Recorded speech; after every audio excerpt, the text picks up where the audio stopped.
Well, I joined Occupied Atlanta because I see a lot of people laying around on the streets, people who need help. I see elderly people out there that's sleeping on the bridges. These people need help as soon as they can get it. I've never seen so many homeless people before in my life. I'm from a small town in Alabama, and we don't. If we got them, I haven't seen them. But once I got to the city, I mean, it just blew my mind how many homeless people there is. I never seen people sleeping in doorways before. You know, people line up just to get something to eat. You know, people fighting for unknown reasons. And, you know, I think that a lot of them are just frustrated because they can't get no help. I've also come to understand that a lot of these people are mentally ill, need some treatment. If they could, a lot of them got some treatment, you know, they could get out there and get their lives set up and, you know, get on with living like normal people are supposed to. Because the way they're living is not normal. It's not normal for people to sleep in doorways, you know. And you walk around, you look and you see, and there's a lot of black men. 98% of them are black men. You know, there's a few black women out there, but why are so many black men out of work? Walking the streets, doing nothing, can't find jobs. And it just hurt me to see so many black men out there that can't actually do anything for themselves. You know, it's really frustrating, it hurts. Because there should be some option for them where they can get up and go do something for themselves besides walk the streets all day with a backpack on their back, looking for somewhere to live at and something to eat. I don't like handouts. I really don't. You know, I don't like standing in line at a soup kitchen. But sometimes you end up in that kind of position, you can't do anything about it. But right now, I'm working to come out from under all of this. I mean, I might be in the situation that I am right now, but my mind is not in that situation. You know, I don't want to be a professional homeless person. And there are a lot of professional homeless people out there that this is where they live. You get lazy, you get used to being fed, you know, you get used to sleeping in places where it's dangerous at. You know, you have to watch your back all the time so nobody will do nothing to hurt you. I mean, it's really dangerous, really. Because, you know, these people scare me. You know, and I never thought I'd be afraid of anything, but you have to watch them at all times. Not saying that anybody's going to do anything to hurt you, but what I'm saying is that you don't know their situation. You know, they might be on drugs or need some money to buy drugs with. You don't know what they might do to you, so you have to watch everybody at all times. And like I said, 98% of them are black in a black town. Well, I'm assuming that it's black. But anyway, there's a lot more that people in position in power can do to help. And I don't feel like they're doing their part. You know, there are a lot of big mega churches around here with all kind of members. You know, there are a lot of people out there doing things to try to help. People come by, they bring food, they bring a few toiletries and stuff like that. There are a lot of actually black people out there and white people both. Sorry. Who is doing everything they can you go back to black people and white people both? Yeah, they're both. Everybody's helping. Everybody. So it's not about race or color. Mm-hmm. It's about people with a good heart and want to help other people. And you see people out here feeding. You see the white churches feeding, the black churches feeding. Not that it makes a difference about what color they are, but they're trying to help. And a lot of people don't appreciate that.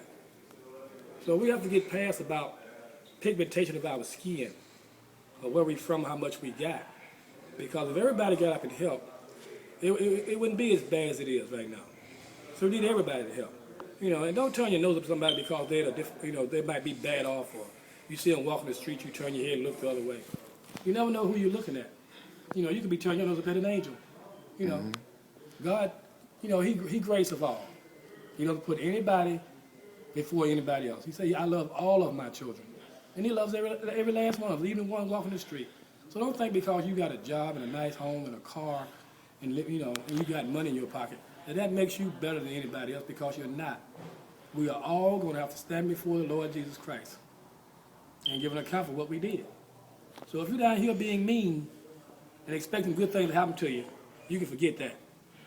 You know, he doesn't work like that. He's going to judge you on what you do. You can help people, but you refuse to do it. He said, give. Somebody asks you for something, you got to give it to them. You know, so it's a situation of what kind of a heart you got. You know, what's beating in your chest. And like my brother used to say all the time, you know, you're one step away from the graveyard. You never know when you're going to leave this planet. I want to leave this planet with a good, clean record. So when I get before the Lord, I can say, well, He's so cursed, why you do this, why you do that? You know, I want to make sure that I go to heaven. because I don't have nothing to do with hell. So if you can help somebody, help somebody. Stop being mean and vicious and arrogant because God is blessing you. He bless you and he tell you you're supposed to bless somebody else. So try doing things to help somebody else instead of turning up your nose all the time, because God is watching. And believe me, you're going to give an account for everything that you do when you're on this planet. And that regardless whether you're a millionaire or a homeless person. We all going to have to stand before God. So try to go before him right. Mm-hmm. So I try to give him the glory every day. I pray. And I go about my everyday business because I know he's going to take care of me. And then, so just do what you can to help people. And don't be mean to people just because you can be mean. And that's pretty much what I have to say about that. I joined Occupy Atlanta to hopefully be a better change, a positive change that is. And the way things are going. Say it again? The way things are going out on the street too. Mm-hmm. Being homeless and then just like with the police and stuff harassing you and just like you can't sit nowhere. So basically, you just want to improve the living for people who don't have homes, or get them up and let them have homes or something, some kind of help, some kind of assistance from the government. Yeah, how people actually come together and like help people. I mean, that's what it's Speak about, your mind. helping each other. Well, what I want people to know is I do support this movement to the fullest. I understand what's going on. I understand the fight. That's the only reason I'm here. I'm not just fighting for my people. I'm fighting for my babies as well. Because in the future, my babies are gonna be the ones that have to deal with the aftermath of what we're doing. So hopefully we have a better outcome than our ancestors did. Hopefully people start to realize what's going on in this country and in this state. Because we didn't ask these politicians to get up in here and make all these promises to us. We didn't ask them to do it. They did it because I feel they did it because it was the only way they felt that they can get into the office or get wherever they was trying to get. If you have to deceive people to get where you want to be, then there's really no point in you being there. You don't deserve that position. And we need somebody who's gonna help us know how to lead ourselves, because we are the occupation. We are the 99%. We are our own leaders. We're in this together. We're one unit. So if you have a unit, there can't be just one leader. This is not a freaking tribe. Okay, this is not the service. This is not a tribe. You don't have one motherfucker telling everybody what to do. You have everybody that knows their own personal responsibility. This occupation is meant for everyone to succeed and survive. It's all about survival. We're trying to find new ways to survive. We're trying to find ways for our families to survive. We're trying to find ways to take care of our families. So we're trying to fight for jobs. We're trying to fight for equality. We're trying to fight for things that not just black people, but all people in America need right now. Because I'm doing this so-called recession. This recession is nothing. It's garbage. How the hell can a country go broke and they make money? There's no way possible. This country makes over $1 billion freaking dollars a year. Okay, they print out over $1 billion freaking bills a year. So how the hell are they broke? They're just telling us they're broke. Population control is having control of your population. How else they're going to control out this population? And the only way they can control this population is through the money, because they know that's what people want. They know that's what people feel they need, when that's not what they need. What we need is freedom. What we need is peace. What we need is love. What we need is equality. What we need is food, water, shit to survive, okay? But they keep it like, oh, we need money so bad. If there was no money, then how would you function? People, we're built, human beings, we are built with survival instinct, okay? That's one part of being a mammal. You have your survival instinct that you were blessed with.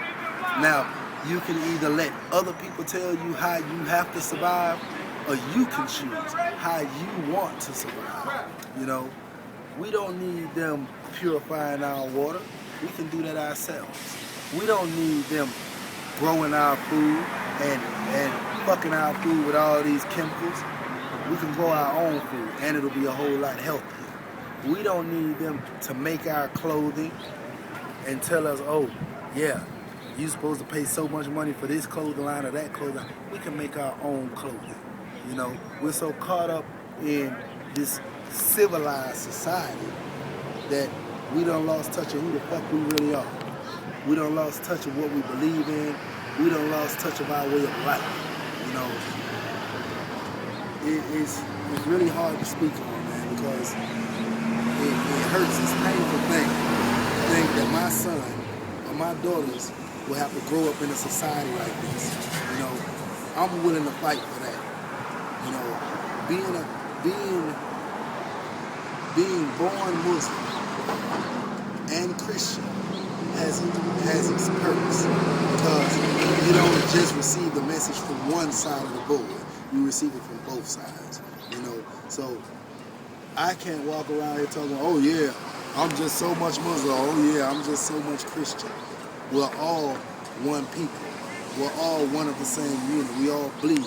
We all eat. We all shit. We do the same thing on a daily basis, and we do it together. You know, we might be separate in certain ways, but we do everything that we do together because we all survive on this one planet. You know, as long as we survive on this planet, we're here to make sure that we don't run out of essential assets that we need. We're here to make sure that this planet thrives and grows and evolves. You know, to evolve is to not capitalize. Capitalize and evolve in two totally different things. But people will try to make them seem as if they're one of the same, which they're not. Capitalizing is fucking over people to get what you want. That's all it is. Fucking over people to get what you want. Evolving is helping your brother, helping your sister grow beyond what they know, grow beyond what they've been taught to be. You know, I'm saying, once we lose touch of our ancestry and who we are, then we lose touch of ourselves, and there's no reason for us to exist in this planet. You know, I'm saying, people do what they do. People are gonna continue to do what they do, but still, we have to give them a push in the right direction to let them know that we're not gonna stand for this bullshit. We're not gonna stand for being fucked over all our lives. We're not gonna stand for our kids being fucked over. So it's up to us to teach our kids a better way. You know, it's up for us to teach our kids to love each other, to be as one unit on one accord. Because guess what? If we don't teach them that, it's gonna always be war. It's gonna always be death. It's gonna always be strife, jealousy, and all these things that are not of the Most High. The Most High didn't put us here to be this way. He put us here to be a spiritual people. He put us here to be as one. You know, I'm saying, you got this, and then you got this. And I guarantee you, this is a lot stronger. Believe me. Because once those fingers are locked like that, then guess what? It's gonna take hell and high water to separate them. You know, once we achieve that type of unity, ain't nothing they're gonna be able to do, ain't nothing they're gonna be able to tell us. You know, that we're just gonna be like, oh, okay, they're right. You know, you got so many people that are just so mentally fucked. Mentally fucked. I'm talking about really mentally screwed in their fucking head by this government and by the people that run this government. You know, it's on us to stand up. When we choose to stand up, then that's when we're gonna see a change. Until then, we're gonna be stuck in this rut. So I'm saying, if that's what you want, then that's on you. More power to you. But I refuse to allow my kids to go through the same shit that I've been through all my life. You know, depression, loneliness, that shit is nothing. You know, there's something bigger out there for each and every one of us. There's something more important out there for each and every one of us. All we have to do is figure out what that is and pursue it. Pursue it with all our might, with every ounce of our being. And I guarantee you a change will come. So whenever y'all ready to make that change, man, Occupy Atlanta is here. We're here for our people. We're here to see something better. We're here to do something better. And we're here to spread the love that we have to give. You know, so, you know, that's pretty much all I have to say about that.